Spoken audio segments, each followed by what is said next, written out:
નમસ્તે મિત્રો, દીર્ઘ educational classic ચેનલમાં આપનું ફરી એકવાર ખૂબ ખૂબ હાર્દિક સ્વાગત છે. મિત્રો, આજે આપણે ઝવેરચંદ મેઘાણીની સરસ મજાની વાર્તા જોઈશું. તો વિડીયો શરૂ કરીએ. અસત્ય એ જ સત્ય. દેવુને દવાખાનું છોડવાના પ્રભાત પૂર્વેની સાંજ આવી પહોંચી. તે દરમિયાન એ અને કંચનબા બેઉ દોસ્તો જેવા બની ગયા હતા. કંચન પોતાની નોકરી છોડી દઈને દવાખાને જ પડી પાથરી રહેતી હતી. પગથી પગ મૂકતા જ એના ટાટિયા ધ્રુજતા, છતાં ત્યાંને ત્યાં જ આવ્યા કરતી, કારણ કે એને જવાનું કોઈ ઠેકાણું નહોતું. ઉપરાંત એને એમ જ લાગ્યા કરતું કે અમુક ચોક્કસ ચહેરાનો માણસ એ જ્યાં જાય ત્યાં એની પાછળ પાછળ ભમી રહ્યો છે. સ્નેહીઓના ને શુભચિંતકોના ઘરોને ઉંબરે એનું જવું અણપડતું બની ગયું હતું. તેનું પણ એક કારણ તો આ જ હતું. જે ઘરમાં એ બેસતી, એની સામેના ઓટલા પર, કોઈક ઝાડની છાંયડી નીચે અથવા સામી સડક પર એનો એ આદમી આટા દીધો.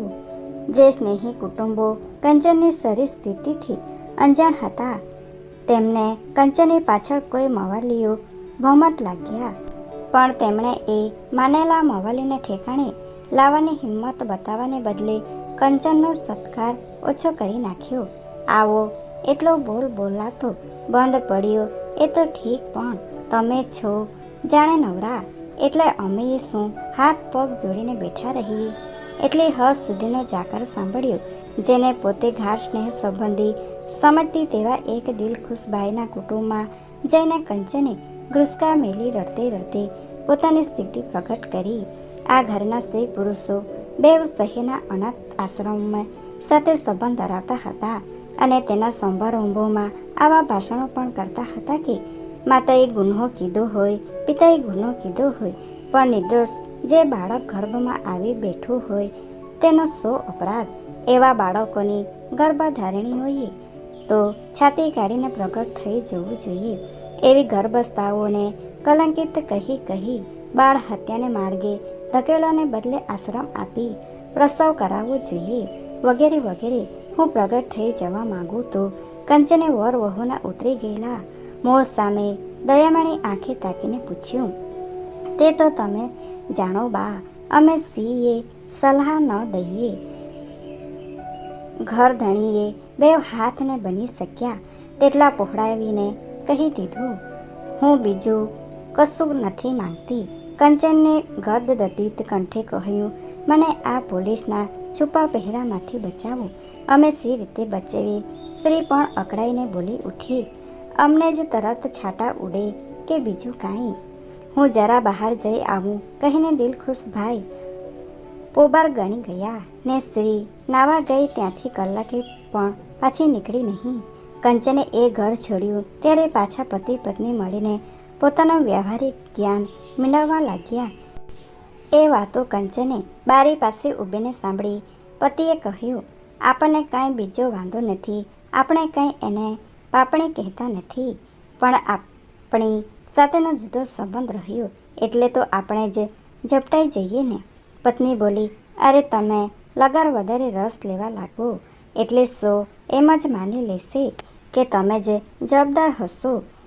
બીજા તો ઠીક, પણ તું એ પોતે એ વહેમાઈ પડે ને ક્યાંય કે મને કંઈ બીજાનો ડર નથી. બળ્યું, આપણે સ્નેહ સંબંધોના પ્રશ્નની છેટા જ રહેવું સારું. સેવા કરવી તો અજાણ્યાની જ કરવી, એ તો મેં પહેલેથી જ એ ધોરણે રાખેલ છે. જે આવે તેને કહી દઉં છું કે હું કશું ના જાણું, તમને સૂઝે તેમ કરો. ઓ રહ્યો અનાથ આશ્રમનો રસ્તો, બીજી કશી લપછપ નહીં. ધરમ કરતાં ધાડ થાય બા. વાત પૂરી થઈ એટલે કંચને પોતાના દેહને ધકેલી ધકેલી રસ્તે ચાલતો કર્યો. ધરમ કરતાંય ધાડ થાય માટે ધરમ કરવો તો આવડત ભેર કરવો, એવા સ્નેહીજનોના સિદ્ધાંતની નક્કર ભૂમિને આશરેથી પાછી વળેલી કંચન દેવુની પાસે જતી અને દાદા તથા ભદ્રા બેઉ જ્યારે સાંજે ઘેર ચાલ્યા ગયા હોય ત્યારે દેવુના બિછાણાને પાછલે ખૂણે બેસીને પોતાની થેલીમાંથી છાની માની કંઈક ખાતી. તે વખતનો એનો દેખાવ કોઈ નિર્ભર આત્મવિસ્મૃત જળ ખાવતરીનું બની જતું, જાણે કોઈ દુખિયાળું પોતાની પાછળના ખોળામાંથી દેવુંને કોઈ વાર જમુકની વાસ આવતી તો કોઈ વાર મૂળાની, કોઈ વાર ભજીયા પણ ફૂરતા ખાતી કંચનના મોંના ભયાનક બચકારા સંભળાતા. દેવુને નવી બાના આ વિલક્ષણ સ્વાદોનું કુદરતી રહસ્ય સમજવાને વાર હતી. દાદા કે ભદ્રાબા આવે ત્યારે દેવું છાનો માનો કહી દેતો કે કંચનબા બહુ ભૂખ્યા થતા લાગે છે. ડોસાનું મગજ જ્યેષ્ઠ રામની સલાહ અને કંચન પ્રત્યેના તિરસ્કારની વચ્ચે ડામાડોળ હતું. એમાં જ્યારે એણે દેવું પાસેથી આ સમાચાર જાણ્યા ત્યારે એને કાળ પણ ચડી ગયો. આટલી બધી નિર્લજ્જ અહીં બેઠી બેઠી આવી ચીજો ચાવે છે. પોતાના આચરણની અને લજ્જા કે સતાપ પણ નહીં હોય. પણ એક દિવસ ડોસા કવેડાએ આવી ચડ્યા. કંચન ખોળામાં પીઠ વાળીને બેઠી બેઠી કશુંક બુચકાવતી હતી. ડોસા સ્તંભ બનીને નિહાળી રહ્યા. એણે જગતની સકળ કરુણાઓની અવધિ દેખી. ગર્ભધારણી યુવતી જાણી કોઈ ચોર બદમાશ ડાકણ જોઈ તેમ ચકડ વકડ જોતી જોતી ફડકોને ફળ ખાતી ખાતી શું ચાવતી હતી. ગાજર ને મુગરી. એકાએક એણે ડોસાનો શ્વાસ સાંભળ્યો. ઝબકીને પાછળ ફરી ડોસાએ સન્મુખ નિહાળી. કંચન સીધી સઠ સામે જોતી બેસી રહી. એના ચહેરા પર જે શૂન્યતા હતી, જે જડતા ને નિષ્ઠાણતા હતી, જે મરણીયો ભાવ હતો, તેણે જ ડોસાને પરાસ્ત કર્યો. વૃદ્ધ સોમેશ્વરે તે દિવસે રાતે વીરસુતની ગેરહાજરીમાં ઘર આગળ ભદ્રા વહુને પોતાની નજીક બોલાવીને બનાવટી હાસ્ય છોડતે છોડતે કહ્યું, તમે આટલા ડાયા, આટલા સુજાણ, પણ મને તો વાતે એ કરતા નથી ના.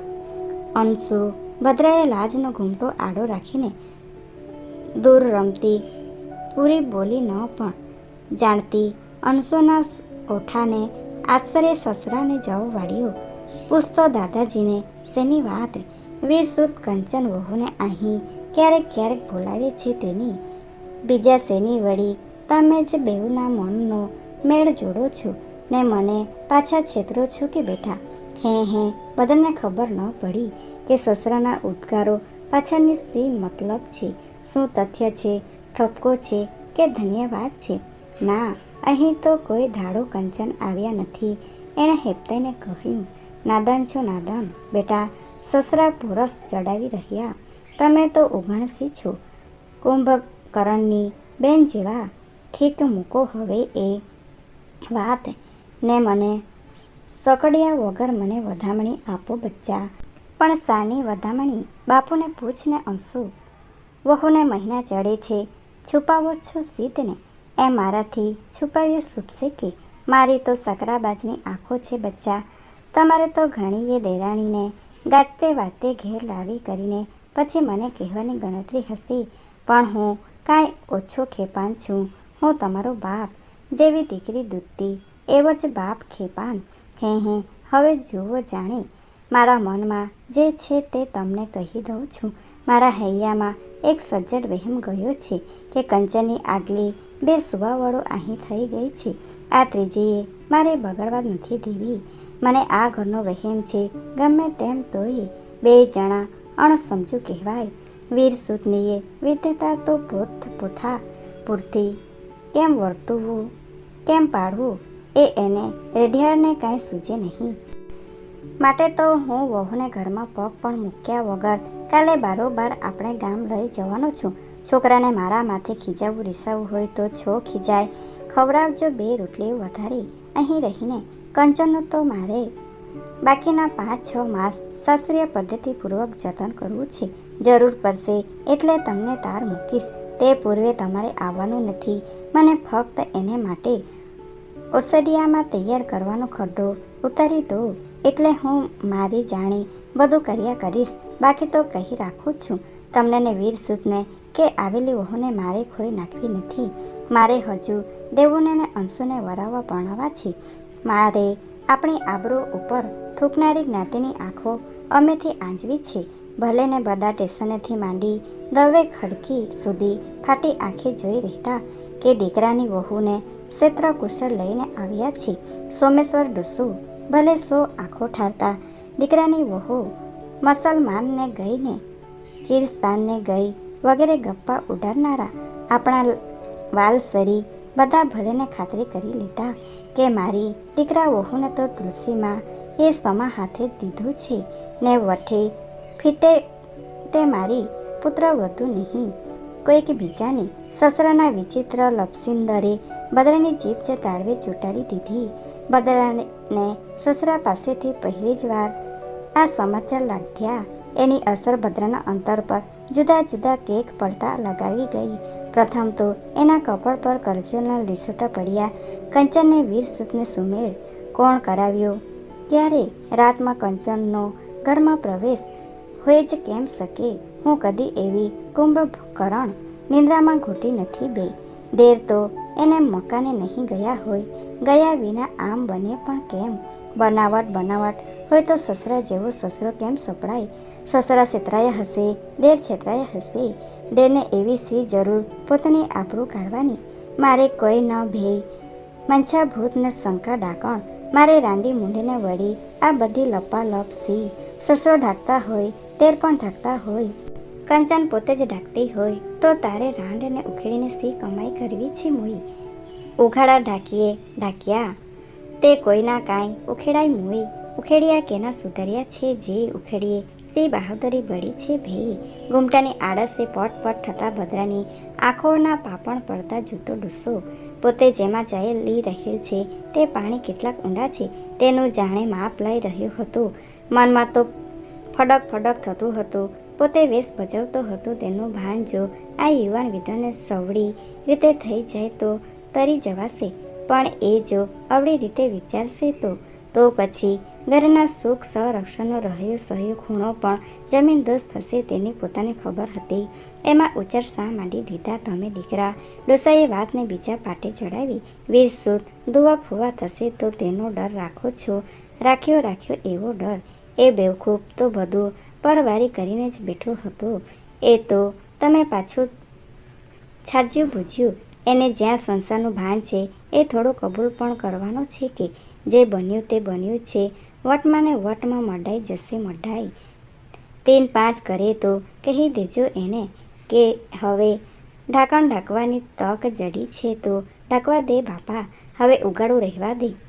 અત્યારથી મારા દેવોના અને મારી અંશોના સંસારમાં આગ લગાડમાં ઢાંકીએ લાભ છે તેટલું ઉઘાડીએ નથી. દીકરી ભદ્રા સાચું કહેજે.